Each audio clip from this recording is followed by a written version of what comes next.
আসসালামু আলাইকুম, সবাই কেমন আছেন? আজকে রান্না করবো দই মাছ। প্রথমে পেঁয়াজটাকে বেটে নেবো লাল লাল করে।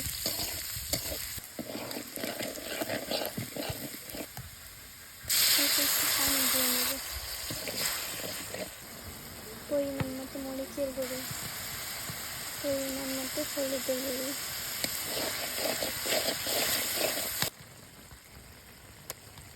তারপর আদা রসুন জিরা বাটা পরিমাণ মতো দিয়ে নেবো। অল্প একটু লবণ দিয়ে ভালো মতো কষিয়ে নেবো।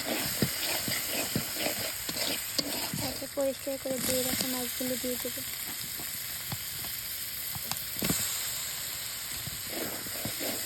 মাছগুলো থেকে যে পানি বের হবে ওই পানি দিয়েই মাছ রান্না হয়ে যাবে। এই মাছটা আলাদা করে পানি দিতে হবে না।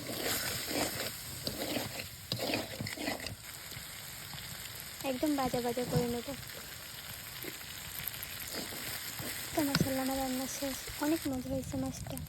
আমার ভিডিও যদি ভালো লেগে থাকে তাহলে অবশ্যই আমার পরিবারে যুক্ত হয়ে আমার পাশে থাকবেন। আল্লাহ হাফেজ।